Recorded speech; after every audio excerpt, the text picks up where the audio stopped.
Hey guys, this is Andrew with rockclass101.com, and in this week's ukulele lesson, Steven's going to be teaching you how to play Adelita, which is a beautiful classical piece that's performed using two picking techniques that are hallmarks of classical ukulele playing. Let's take a look at what they are. The first picking technique is Apoyando. This is also known as the rest stroke. This technique involves your picking finger pushing through the string that you're playing and coming to rest on the adjacent string. Now, this technique does have its limitations because as you come to rest on the adjacent string, it's going to mute it. So this technique is mainly used for playing single note melody lines. The second technique is known as Tirando, which is also called the free stroke. This one involves the finger picking the string and then moving into the space underneath the hand after each note. So you're not resting on an adjacent string, which means that every note has the ability to ring out and sustain. However, this technique makes it more difficult to produce the loud, full-sounding tone and characteristic of the Apoyando technique. Now this song goes a step further because it is a master class for applying stylistic approaches to your playing. What that means is that you can use rubato, you can use dynamics, you can use accents to express emotion in your performance. Now everything that we've covered, the two picking techniques and how to add more expression and emotion to your playing, that is what our new course sets out to teach you, which is called Classical Technique and Style. So I'd highly encourage you to check out the course, which you can do so by clicking this link. I'll also link it in the description box below. But the song that you're about to learn today, Adelita, is the capstone performance piece from the course. So this song combines everything that you've learned throughout the course and it puts it into one song, and it is literally a masterclass in how to perform classical music with more authenticity. So I do encourage you to go through the course before attempting this song because the course sets you up for success for performing the tune. So let's go ahead and take a step back though. Let's talk a little bit about this lesson.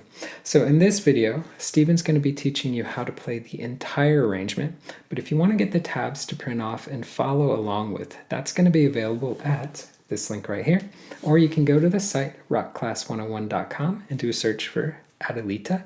Now also on that page will be the interactive on-screen tab viewer.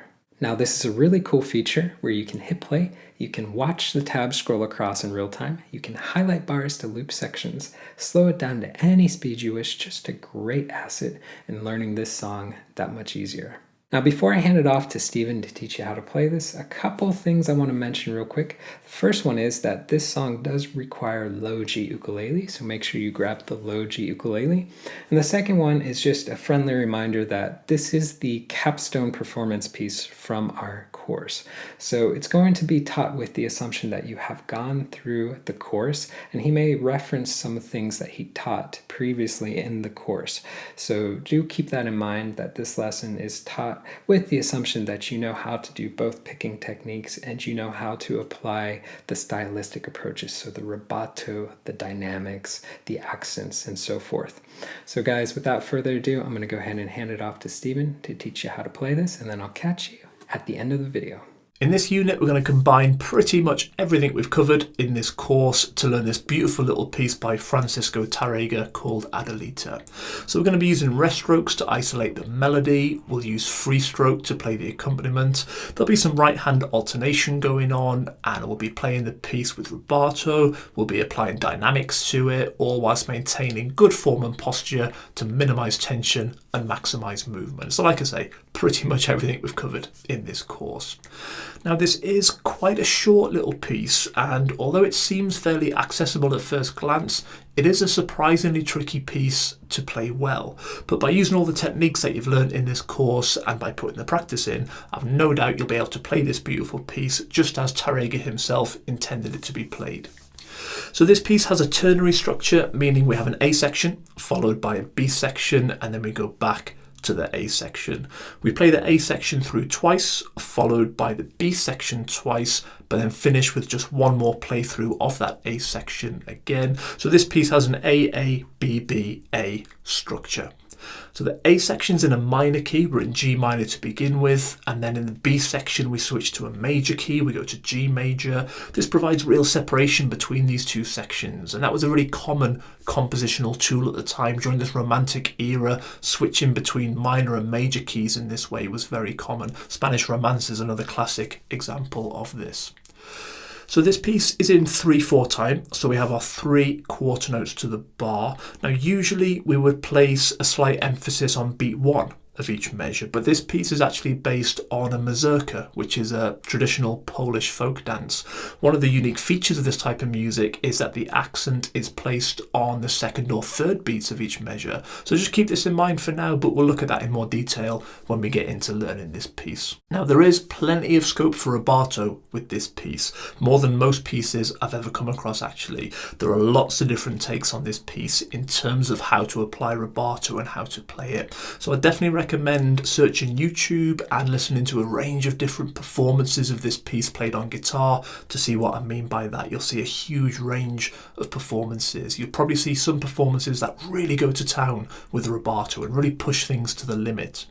Now I said in the rubato lesson that this is a very subjective thing, and you might like that approach and you might want to apply that kind of aggressive rubato, and that's fine, that's your choice, but personally I would avoid stretching that tempo too much. I think with this piece there's a danger of it sounding a little bit disjointed if we push things too far in terms of rubato. For me, Julian Bream's performance of this is just like the one. It's just beautifully expressive, but he doesn't overplay it. He finds the balance perfect with his performance of this piece. So I definitely recommend searching that out on YouTube, having a listen, and kind of using that as your guide for how to perform this piece. Okay, so I think I've waffled on enough for now. I think it's time to grab your Logi ukulele and let's get into this.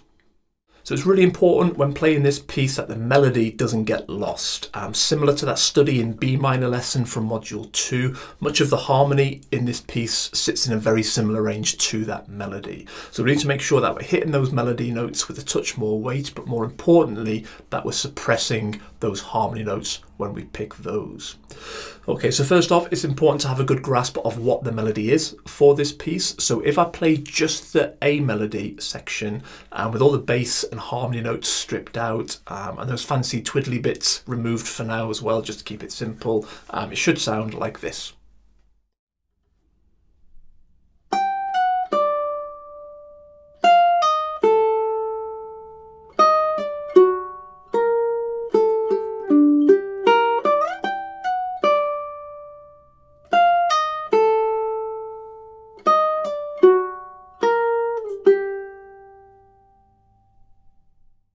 So I'd recommend playing the melody in isolation like that a few times just to really embed those notes into your brain. Once you have a strong grip on that melody, it's much easier then to bring in the accompaniment and keep it suppressed so that the melody still shines through.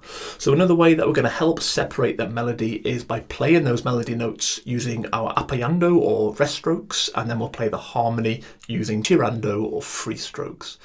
Also, just keep in mind as we learn this piece that we want the melody notes to sound connected, so we want to make sure that we're allowing them to ring and sustain for their full duration. But we'll look at all this stuff that I'm still rambling on about when we get into learning this measure by measure, so let's do that now. So measures 1 and 2 should sound like this.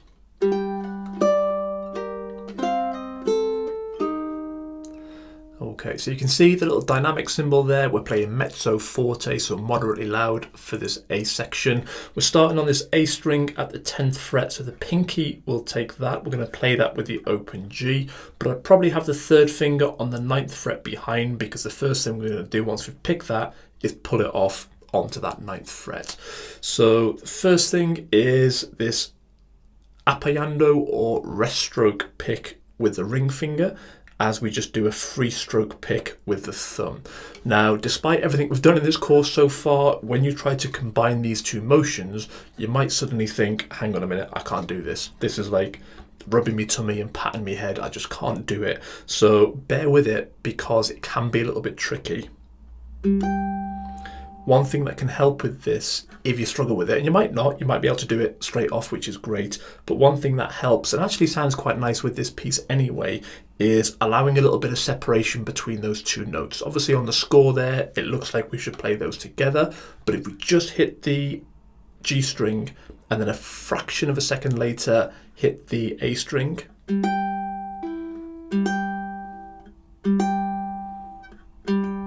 okay, so there's just that slight separation between them. It just makes it easier, I think, to coordinate those two movements, and sounds quite nice as well.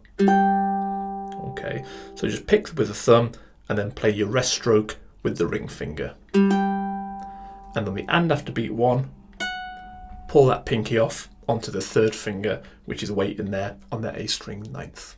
Okay, and then on beat 2, we're going to come to the A string 5th. So the first finger will take that, third finger comes off, and then we alternate to the middle finger to pick that on beat 2 there. And in terms of this mazurka thing I was mentioning before, in terms of how we play this piece, try and pick that first note at the 10th fret a little bit softer, and then when we hit this A string 5th on beat 2, fire that middle finger through a little bit harder so we sort of accentuate that note on beat 2. And then let that ring for a beat. Then on beat 3, we're going to hold this G minor chord. We'll leave that finger on, but the second finger will take the E string at the 6th fret, and then the third finger will take the C string at the 7th fret. And then I'm going to pick just those two notes, that double stop with the index and middle, but this is harmony on beat 3, so we want to suppress this, so we're just going to pick these gently with a free stroke. So just a nice little gentle free stroke pick of that double stop. So just that measure 1. Okay. So in terms of rubato, don't rush that pull off onto the 9th fret. We want to ease into this first measure by just lingering on that 10th fret note ever so slightly. I imagine this like sort of the crest of a roller coaster where there's just that slight delay while you're at the top, and then down we go. So what I mean by that, if I play this for you, it should sound something like this.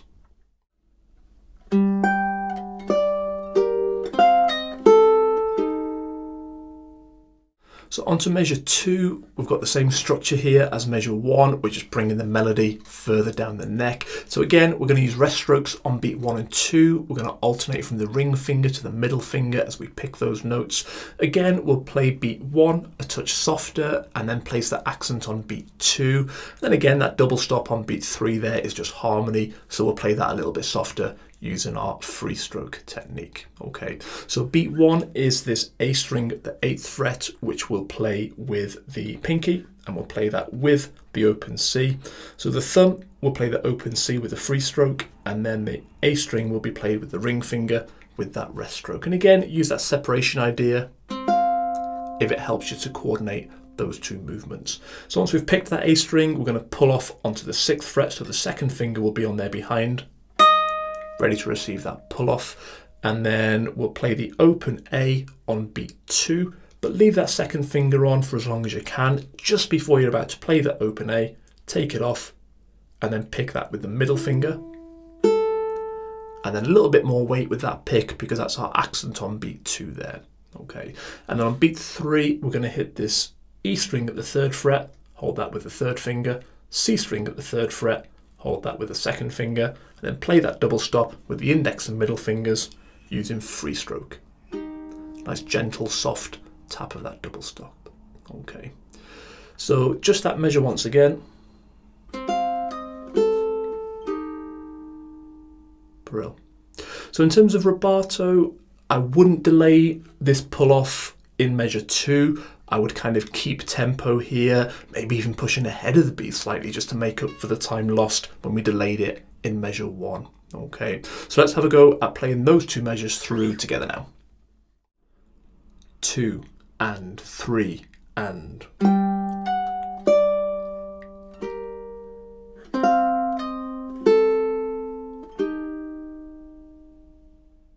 So on to measures 3 and 4 now, they should sound like this.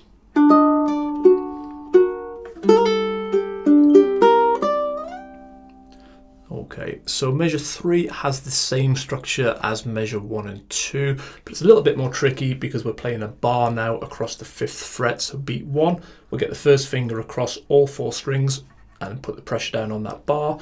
Then the second finger will take the A string at the 6th fret, third finger will take the G string at the 7th fret. I'm going to play those 2 notes to begin with, the 2 outer notes, so the A string with the ring finger, played with a rest stroke, G string played with a thumb with a free stroke. And again, use that separation idea to help with that. And then on the and after beat 1, we want the A string at the 5th. We're going to pull off onto that. So the second finger will just pull downwards off the fretboard there to sound out that pull off.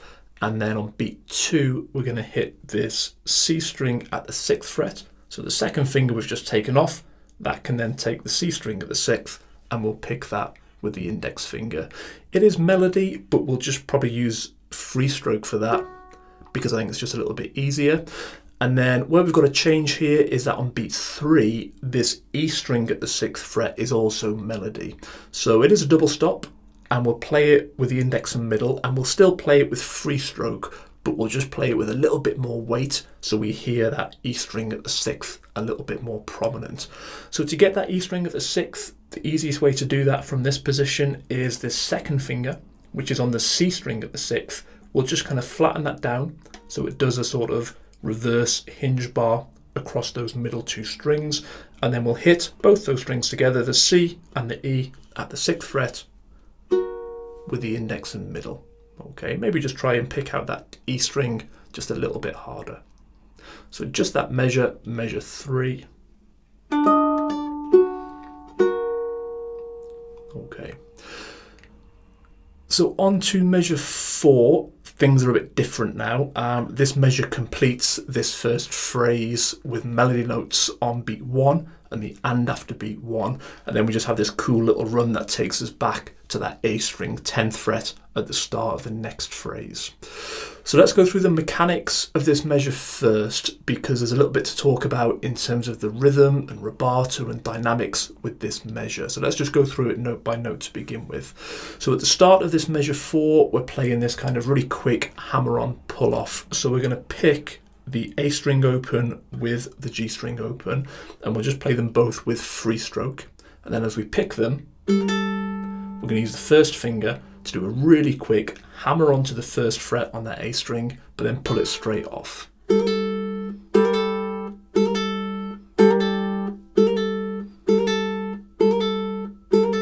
just practice that to get that nice and quick and nice and clean. And then we're going to come to this E string at the 3rd fret, just a single note pick. So we'll put the 3rd finger on there, and then we'll pick that with the middle finger. And that one's melody, so we'll play that with a touch more weight. And then we have this little run of 4 notes to finish off this measure. But you can see the hairpin line there, so this run of 4 notes, we've got a little crescendo. So as we pick these notes, we'll pick them sort of with increasing volume just to add some dynamics in here.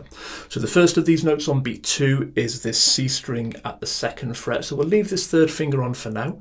We'll play that C string at the 2nd, we'll hold it with the 2nd finger, and then pick that just with free stroke with our index finger. And then we'll come back to that E string at the 3rd, which is why we left that finger on there, pick that with the middle finger.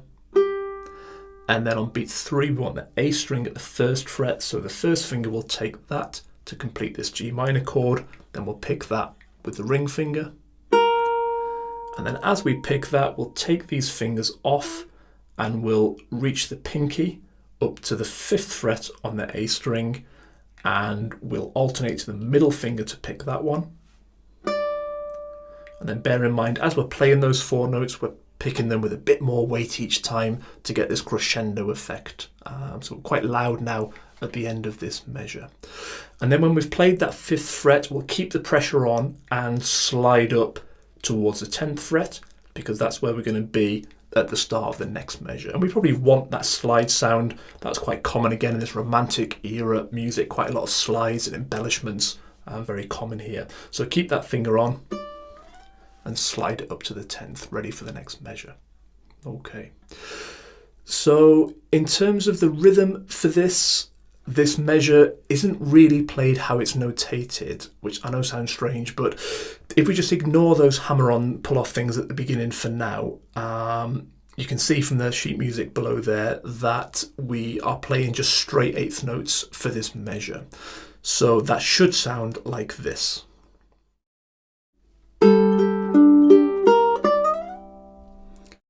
Okay, but if you've listened to other performances of this piece, you'll know that that is not how we play this measure at all. This is one of those measures that has a lot of variation between different performances of this piece. So I think it sounds best to play that hammer-on, pull-off on beat 1, but then just delay that next note slightly, the and after beat 1, this E string at the 3rd. Don't play that kind of like an 8th note later, just delay slightly. Not like a full beat, somewhere in between, just delay it a little bit, and then on the next 4 notes, beats 2 and 3, and we'll speed up through those notes, maybe even push ahead of time slightly, so that when we hit that A string on the 5th fret at the end of the measure, we can linger slightly on that as we slide up to that 10th fret. So quite different in terms of how it's notated. So what I'll do, if I play back-to-back comparisons, so you can sort of hear the difference, I'll play it straight first of all, but then I'll play it this kind of rubato way after that, so you can see what I mean. I'll also play that first note of the next measure, measure 5. I'll play into that just so you can hear that transition as well.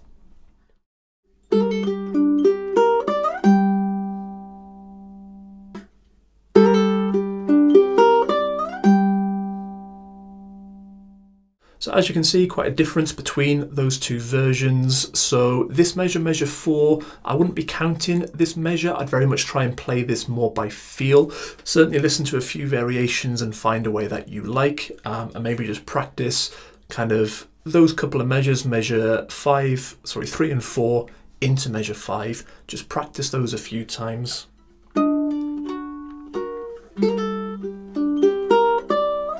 Just so you can practice that rhythm and get that flowing quite nicely. Okay, so let's have a go at playing those 2 measures through together now.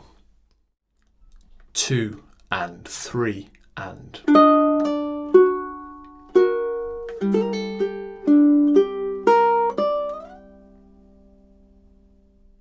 So measures 5 and 6 are just the same as measures 1 and 2, so we won't look at those again. When we get to measure 7, this starts off the same as measure 3, where we have our 5th fret bar.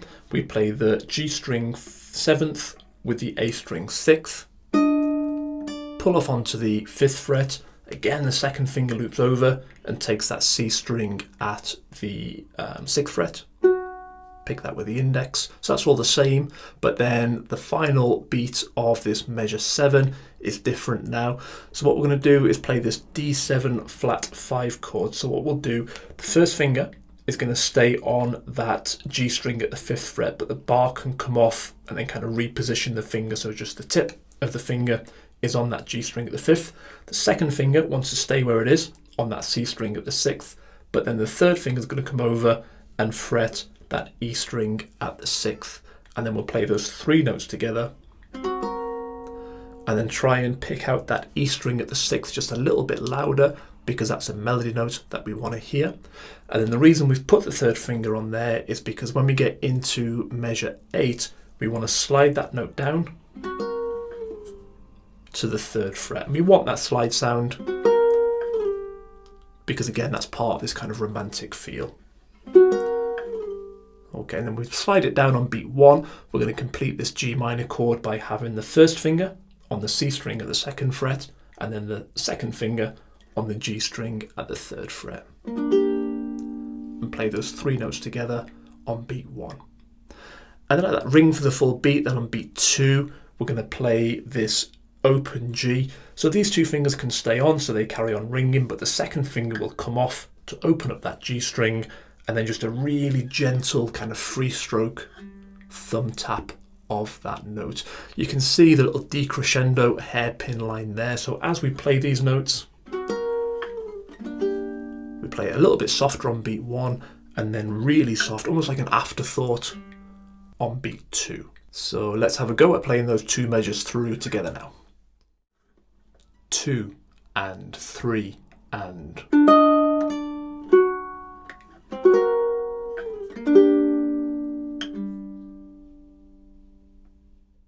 So on to the B melody section now. We're switching to this major key. You can see the dynamic symbol there. We're playing this forte, so playing louder for this section, and we'll play the whole section using free stroke. A little bit like with the A section, it's important, I think, that we start with the melody so we know how that's supposed to sound. So if I play just the melody for this section, it should sound like this.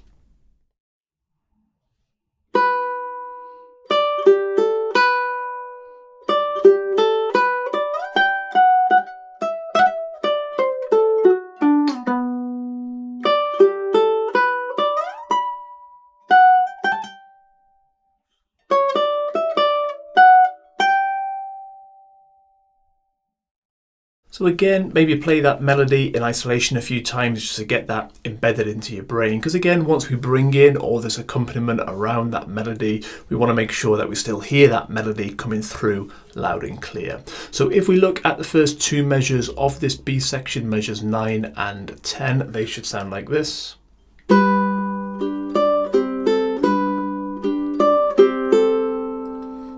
So it's just the same thing twice there. Once we've learned measure 9, we just repeat that for measure 10. So we're starting on this G chord and we're going to play the A string at the 2nd fret and the G string open. But we'll hold the whole chord because we'll need the rest of that chord on beat 2. But beat 1, just the A string and the G string, all free stroke, remember.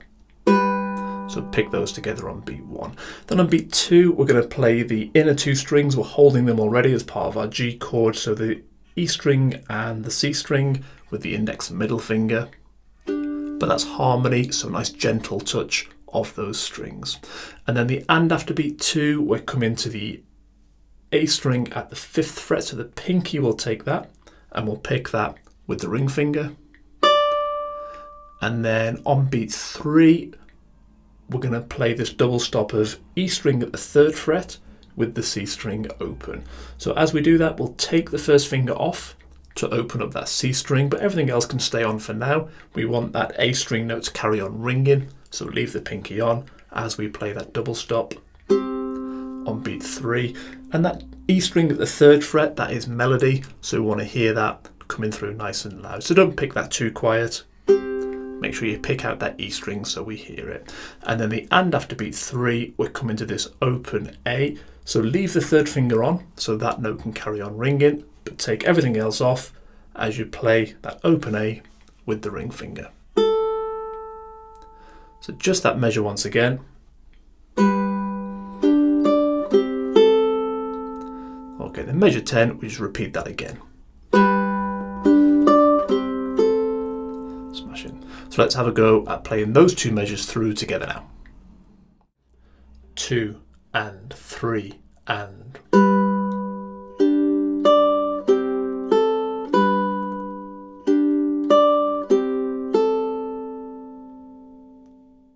So on to measures 11 and 12 now, they should sound like this.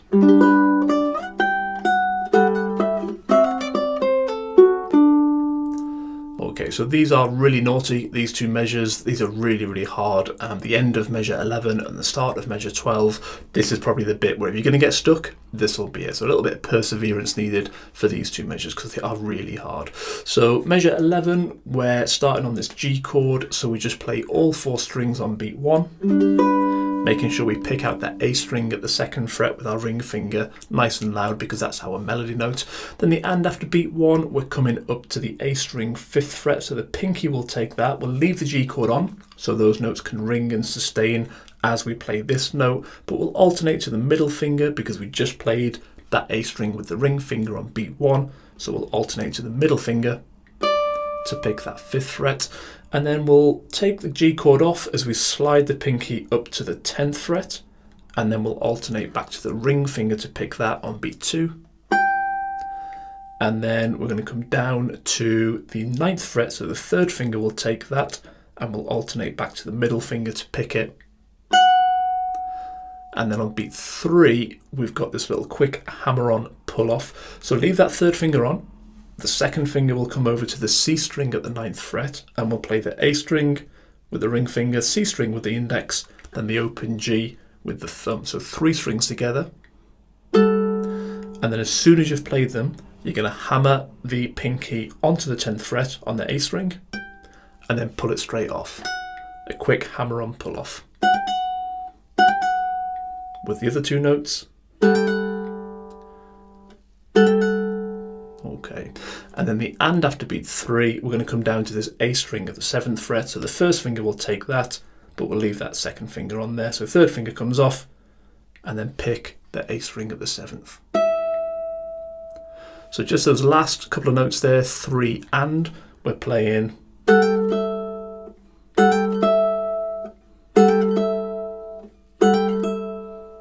Okay, and then the whole measure there, measure 11.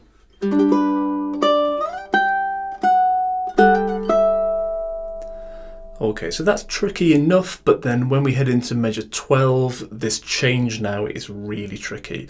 So what we need to do is quickly get a 5th fret bar with our first finger, so that's going to jump across to there. And then we need the second finger on the C string at the 6th fret and the third finger on the A string 7th fret. So even that change is tricky enough before we look at this little hammer on pull off coming up. Okay, to get from into that position is quite tricky anyway. And that would be something to practice. To make that a bit more efficient, this second finger can stay on that C string. That's going to come down 3 frets. So once we're in this position, keep that on and bring it down to the 6th fret as you put the bar on. You've then only got to think about the third finger getting onto the A string 7th.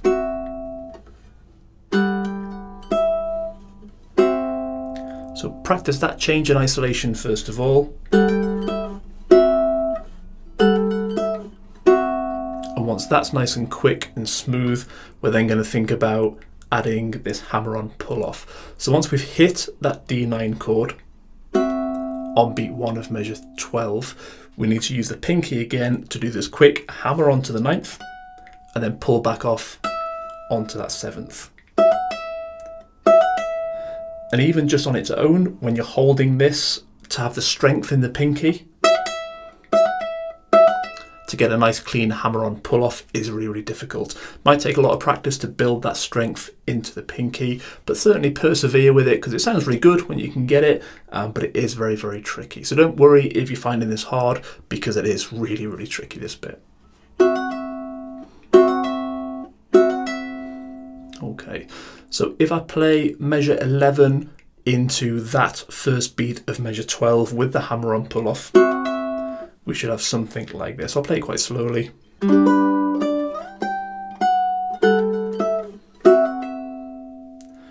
Okay, and then we carry on this measure 12, the and after beat 1. We're going to keep this bar and the second finger on, but the third finger can come off because we want the A string at the 5th fret now. So we'll take the third finger off and our bar is holding that, so we'll just pick that on the and after beat 1. And then beat 2, we'll keep all that on. We're coming to the E string, sorry, at the 8th fret.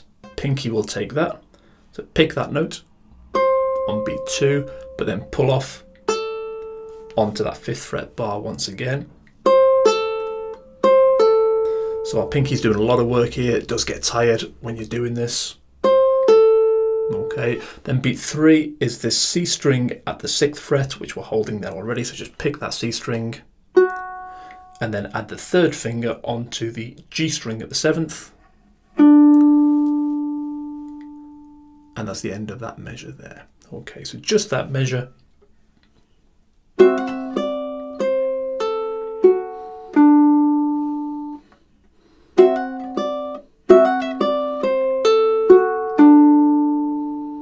Bit slower.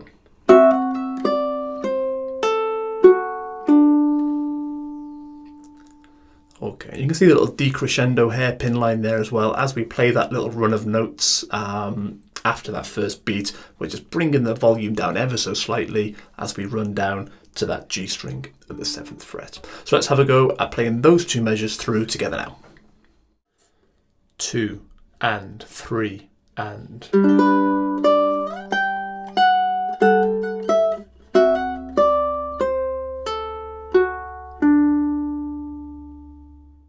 So on to measures 13 and 14 now. They should sound like this.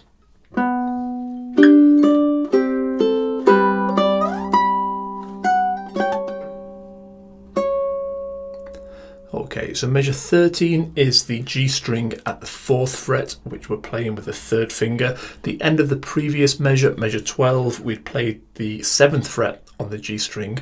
So when you pick that note at the end of measure 12, slide it down to the 4th fret and then pick it on beat 1 of measure 13. But make sure you get that slide sound, because it sounds quite nice there. And then beat 2, we have this little harmony double stop. So that one's melody that we just played on beat 1, but then this double stop is harmony, so we'll pick it a little bit quieter with the index and middle fingers, and it is this G chord. So we want the 1st finger on the C string at the 2nd finger on the E string at the 3rd, and as we play that double stop, that 3rd finger can come off the G string as we hit that nice and gently. Then the and after beat 2, we've got this melody note on the A string at the 5th fret, so the pinky, we'll take that, we'll pick that with the ring finger. And then on beat 3, we've got another double stop of E string at the 3rd, but that's a melody note, so we'll hit this double stop a little bit louder, so we hear that G string at the 3rd, but we want the C string open, so the 1st finger comes off to open up that C string, and then we hit that double stop on beat 3, making sure we hear that E string at the 3rd. Then the and after beat 3, we want the open A, so the pinky comes off, we'll leave that 2nd finger on for now, we'll play that open A on the and after beat 3. So just that measure.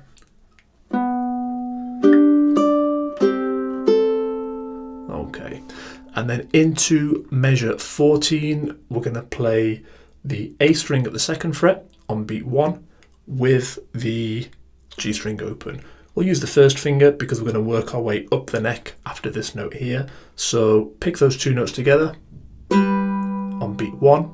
Use a ring finger for that. We just use the ring finger at the end of measure 13, but we'll just repeat it here. We can get away with it, so we can alternate to the middle next. So we'll do that now. So the A string 5th on the and after beat 1, pinky takes that, 1st finger can come off, and we'll alternate to the middle finger to pick that note. And then on beat 2, we've got this big shift. We'll take that pinky and just slide it all the way up to the 14th. Quite a long way to go. Might want to do it at practice to get that nice and accurate. So it stops on that 14th fret. And then we'll pick that with the ring finger on beat 2. And although the notation has this as all 8th notes, again, when you listen to variations of this piece played on guitar, you'll often find that when we hit that 14th fret, we don't go straight down to the 9th fret like an 8th note later, like the music suggests. A little pause there, I think, works quite nicely. Not too long, again, to sort of like completely break the rhythm, but the end of this piece is a little bit quirky with its rhythm anyway, so I think we can get away with it on that 14th fret. So once you slide up to it, little pause there before coming back down to the 9th fret, 3rd finger will take that and we'll pick it with the middle finger. And then on beat 3, we'll move that up to the 10th fret, put the 2nd finger onto the E string at the 9th fret, and then pick that double stop with the middle and ring finger. And then again, the pinky's coming into play here to do one of these quick hammer-on pull-offs onto the 12th fret, and then back off onto the 10th. So pick the double stop, hammer on, pull off. Okay. So just that measure 14, just up to that point there with that hammer on pull off, we would have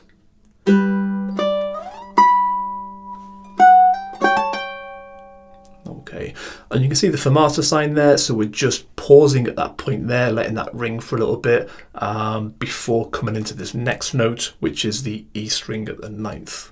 But we'll not worry about that for now, because that note is the start of this kind of final little sequence that finishes off this phrase. So it makes more sense to look at that E string at the 9th in relation to the next 2 measures. Okay, so for now, let's have a go at playing just those 2 measures through together now. 2 and 3 and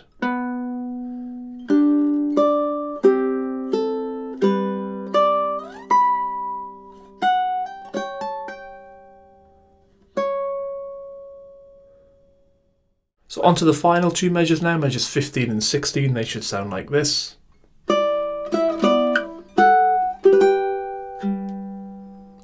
Okay, it's a really fun little bouncy section here just to finish off this B melody. So I wouldn't worry too much about the rhythm of this bit. Rhythmically, this is a little bit strange when you look at the kind of notation, but because we've had that pause on beat 3 of the previous measure, rhythmically, it's all a bit out the window here anyway. So I would just sort of, like I say, listen to YouTube, listen to this piece played, kind of play it by feel, play it by ear. That'd be the best way to approach this. So although on measure 15 we're starting on this A string at the 5th, the sequence really begins at the end of the previous measure, measure 14, on this E string at the 9th fret. So I'll probably start this from that last note of measure 14 because that very much is part of that sequence. So we're holding that with the second finger at the end of measure 14, and then we're going to pick that. But then quite quickly, we want this A string at the 5th fret. So the first finger is going to take that. So kind of stretch the hand down as you're playing it, so it's ready on beat 1 of measure 15 to play that 5th fret. So end of measure 14 into measure 15. Actually, if I play just the melody for this last little section, that's what we want to be hearing. Really fun little sequence. So let's have a look at building in that harmony and bass notes now around that. So beat 1, measure 15, is that A string at the 5th. Then we're going to come to the A string at the 7th. So the 3rd finger will take that, but we'll play that with the open E. So a double stop there. We'll use the the middle and ring fingers for those. And then that's like the A at the end of 1E and A. But like I say, don't worry about the rhythm because it's all a bit strange. Play it by ear, play it by feel. So then on beat 2, what we're going to do is slide this 3rd finger down to the 5th fret and then put the 1st finger onto the G string at the 4th fret and play those 2 strings together, the A string and the G string. That's beat 2 there. Then on beat 3, we're going to come up to this D7 chord where we're going to play the A string at the 9th. So the pinky will take that, and then the E string at the 5th, 1st finger will take that, and then C string open, and we'll play those 3 strings together with the index, middle and ring. Okay, so just that measure 15, but with that E string 9th fret at the end of measure 14, we would have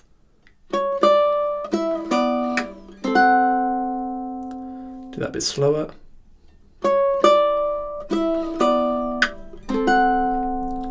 Nice, and then take that into measure 16. We're going to move both these fingers up. The pinky is going to come to the 10th fret on the A string, and then the 1st finger is going to come up to the 7th fret and do a half bar across the C string and the E string to make this G chord, and play those same 3 strings, the C, the E and the A, on beat 1 of measure 16. And then we just finish this off with the open G on beat 2. But again, see that little decrescendo sign there, so just as we play that G note, we just do a nice gentle, almost like an afterthought tap of that G string at the end there. So just those 2 measures together with that final note of measure 14, that E string 9th.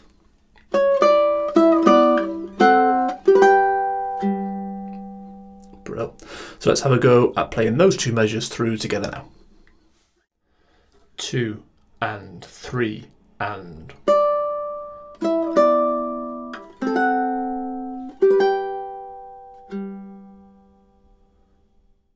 Alright guys, so this week's ukulele lesson was absolutely gorgeous. It is a masterpiece in performing classical music with more authenticity.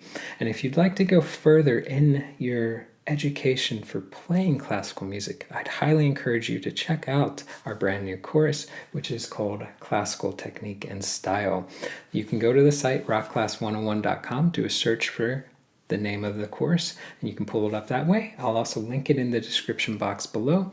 But again, the course, it teaches you 2 ways to fingerpick that every classical ukulele player uses. Plus, it also teaches you those stylistic approaches that we talked about. So dynamics, accents, rubato, and it also teaches you how to move the position of your picking hand to produce different tones on the ukulele. So it's a really well thought out course and really helps you play classical music with more authenticity. So guys, I do want to give you an additional friendly reminder that if you wanted to get the tabs to print and keep for your records for this lesson, that was available at this link right here, or you can go to the site rockclass101.com, do a search for Adelita. Now, also on that page was the really cool interactive on-screen tab viewer, so you can literally hit play, watch the tab scroll across in real time, highlight bars, loop sections, slow it down, all that fun jazz. So guys, I hope you check out the course, and I hope you enjoyed this lesson, and we'll catch you in the next one. Take care.